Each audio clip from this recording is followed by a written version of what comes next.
In looking at the subject of American history and culture, we focused in on three particular areas, and that is the area of race, class, and gender in America. Now, it is said that no one is born racist, and so therefore racism must be a social and cultural construct. Now, writing in her essay, White, Pamela Perry made this point as well, but she always also indicates that there are persons who try to create a biological basis to say that whites are automatically superior to blacks. And it is on this basis of this categorization that it has been used to allocate social resources of power, privilege, and prestige. This belief that whites are superior to black has provided the justification for slavery. And to understand the implication of that, one would have to read, for example, Alexander Falconbridge's account of the slave trade and the unspeakable atrocities that has been based on the fact that one race is above another. The fact that we were able to survive this just goes to show what a strong people we are.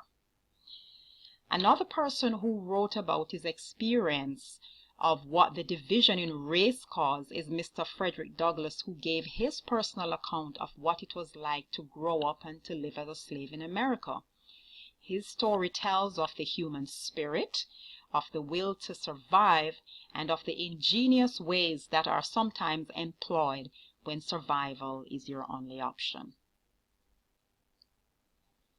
Now, while blacks fared badly, Native Americans fared just as well bad. They endured brutality to the point of near extinction at the hands of whites. On top of that, their land were stolen from them, and to this very day, they are forced to live on reservations where not much can be done. I remember visiting a reservation out in Albuquerque, New Mexico, and I literally cried when I saw the dry, barren, arid reservations. Nothing grows there, and this is their fruitful, productive land was taken from them, and this is how they were forced to live. We also read about the children, how they were sent to school to learn how to be white, because of course to be Indian was barbaric, and who wants to be that? And the changes and the horrors that these children went through when their history, their culture, and their lives were taken away from them. Then there is the question of class. As we said, it was another area we focused in on was class. And we see this period that Mark Twain described as the Gilded Age. This was when people became wealthy, and wealth was on vulgar display in the United States.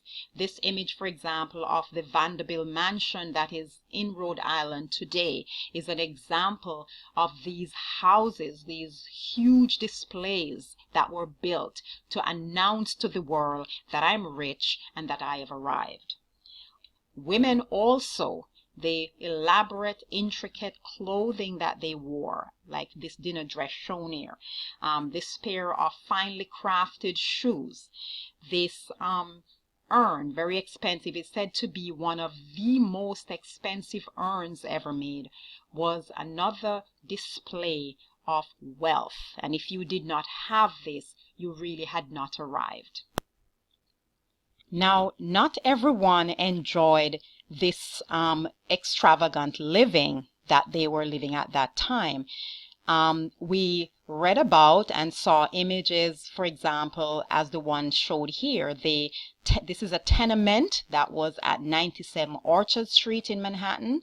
And this was where regular working people, they were like they were Irish, they were Jewish, and other nationalities who came here were struggled to make a living. Basically, they could be said to live from paycheck to paycheck, and they, even though they worked hard, did not have the resources to participate in these extravagant lifestyle that the middle and upper classes lived.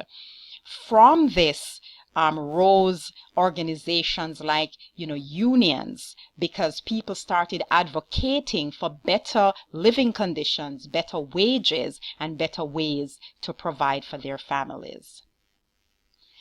Another thing that affected the way people lived was the Great Depression that happened in the 1920s. Now, the Great Depression saw the reduced resources for many of the upper classes and in some cases, total demolition of the middle class. In listening to the interviews by Stud Turgel, he interviewed persons who survived the Great Depression, and they told a story of persons who once lived extravagant middle class lives who were now literally starving and living in areas described as shanty towns. Another person who wrote a book that gave a perfect example of what conditions were like then was John Steinbeck. He wrote in the book The Grapes of Wrath, and he told of the Jodes and how they moved from Oklahoma to California in search of a better life, but gave a vivid description of what conditions were like for these once upper class families. Now, the other thing we looked at, as I said before, was gender. And this was another form that was used to discriminate, particularly in this case against women and to subjugate women. This was based on the premise that men are superior to women, and that, as Southworth wrote in her book, that a woman must obey her husband even if the husband is stupid.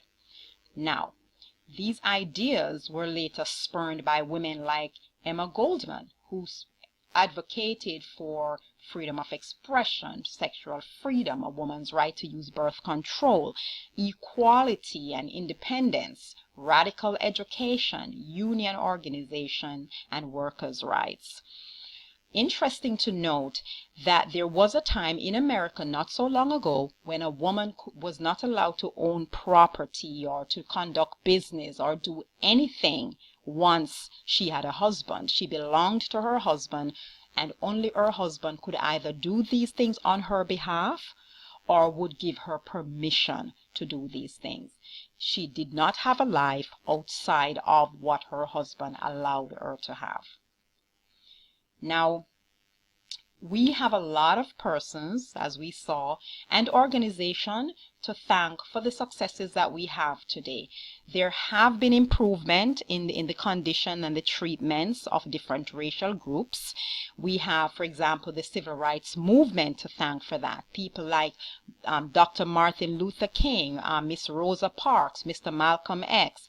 Those are some of the names of persons who actively advocated for the rights of minorities, and we have seen improvements in that today.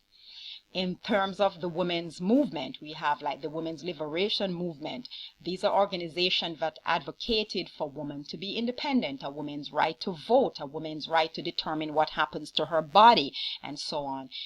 And, we have them to thank. You have also the Native American Power Movement. They advocated for the rights and, increased benefits of Native Americans. From my perspective, what I have seen with my own eyes, I don't know how powerful that movement have been, because they really do have a long way to go in terms of improving their lives.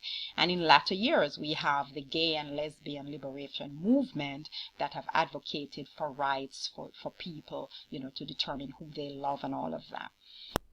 The political climate that we're now living in helps me to understand that we cannot take any of these successes for granted, that there is still a long way to go, and that we have to continue the fight. Our current president made his slogan, "Make America Great Again." And when we look at the history and the culture of America, one has to wonder, what period of greatness is he referring to? Is he referring to the time when blacks were working on plantations as slaves and had no rights, when they were victimized, when they were murdered? Is he talking about the time when during Jim Crow, when people had no rights, when there was segregation, when blacks could build hotels and work in hotels but could not stay there, when they had to drink in different water fountains? Is that the greatness that he's referring to? Is he referring to the times when people would work 60, 70 hours and yet could not make a rent and were, stacked on top of each other in tenements? Is he talking about the time when women were virtually owned by their husbands, when women had no right, when they could, if their lives were threatened, with a pregnancy, they had no right to determine what they wanted to do with it? Is he talking about the time when they could not own property, when they could not do business without their husband? When you say make America great again, to what period are you hearkening back to?